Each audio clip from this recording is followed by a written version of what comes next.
Hey guys, I'm here with another movie review, and this time it is House.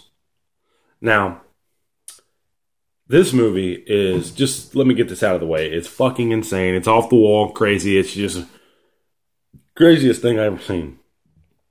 It's nuts. Definitely tell it was made in the 70s. Anyway, let me tell you how the Criterion collection describes it. How to describe, I'm going to butcher this, Nabihiko Abayashi's indescribable 1977 horror movie House. As a psychedelic ghost tale, a stream of consciousness bedtime story, an episode of Scooby-Doo, as directed by Mario Bava. See, they don't even know what the hell they're talking about because there is no describing it. There's nothing else out there like that. If there is, I've never heard of it. So going forward, let me give you a little bit of a history on this thing. Toho, yeah, the Godzilla Toho, yeah, that's right. They seen how huge Jaws had become. You know, Jaws was massive in the 70s, just big. It was everywhere. Everybody wanted a piece of that pie, and there was plenty of copycats. They wanted to copy without copying, if you know what I mean. They wanted an answer to Jaws for Japan within their house, but not be Jaws. So they got Abayashi, who was at the time a director for commercials, yes, commercials, to write out a script for something that would do what they wanted, you know? Well, he comes up with the idea of a ghost story, but he hits writer block. So the man decides to talk to his daughter about it. And I think she was like 8, 9, 10, maybe even younger. I don't know. I don't remember how old she was.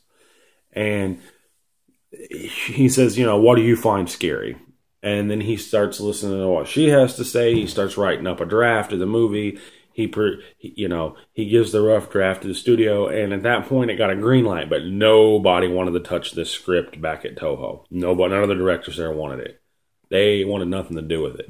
So eventually, over about, I think it was a year, maybe 2-year time period, he convinces them to let him direct the movie. Well, he does. The movie goes to theaters. It is a box office smash. Huge. Blows up all over the place. Everybody, you know, young people, you know, from like teenagers to like the 25-year age group, loved it. It was hip, it was new, it was gory, it was funny, it had everything that, you know, they wanted. But the critics panned it. So fast forward till, well, let's go back to that. Critics panned it. Well, they didn't want that. It's so off the wall and bizarre. Toho didn't want their name to be expected with this kind of film. They didn't want people to think, oh, Toho, we're going to have some crazy off-the-wall zany movie every time they come out with a new film.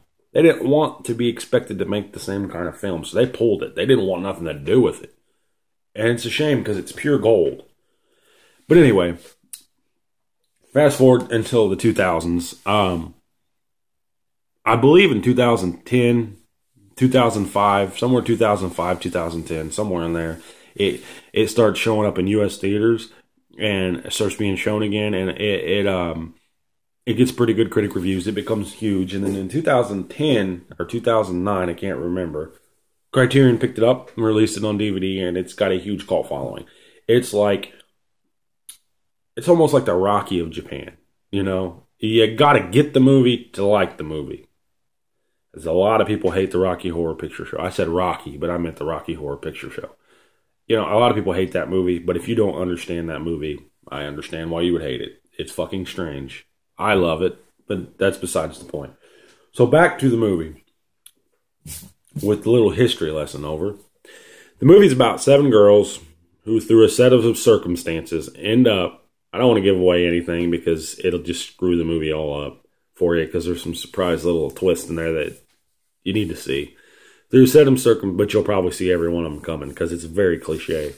But through a set of circumstances, they end up going to the one girl's aunt's house to stay the summer. And it's fun and games, and it's awesome, and they're having fun, and all this fun stuff's happening, and they think it's just so cool. And then they start to die. It's your standard haunted house film, but off the wall bizarre. Just imagine somebody making a haunted house film, and the whole time they're on LSD, which is probably what happened. I really don't want to give any more of the story away than that. You just need to see it. I will say again, if you've never seen it, you need to see it. It's on Hulu Plus. You need to see it. There's two people out there in particular I demand watch it. You know who you are, Eric and Justin. Please watch the film. I demand you to see it. I'll say it again. I demand you to freaking see this film. It is crazy. But let me get to what I think about the movie, how I feel. I think the movie was piss poor acted. All the girls in the movie were not professionals. They were just random models that they picked out of the lineup and said, here, I want you in the movie. Except for the one lady. I guess the aunt's a professional actor. I don't know. I don't recognize her, but I wouldn't. I don't follow Japanese films. But if I were to give the film a rating, I'd give it a 4 out of 5. But this is a movie that you don't like. It's a movie that you are entertained by. I don't even know how to explain that. It's not a like or hate film. It's not a like or hate film. But if I had to give it a rating, it'd be a 4 out of 5. You need to see it. I appreciate every one of you guys for watching. Please subscribe. And remember, that is House or House Sue, 1977. Right now, Criterion is the only way to purchase this movie on home video. But you can catch it on Hulu. So I'll see you guys next time. Please subscribe. Thank you for watching.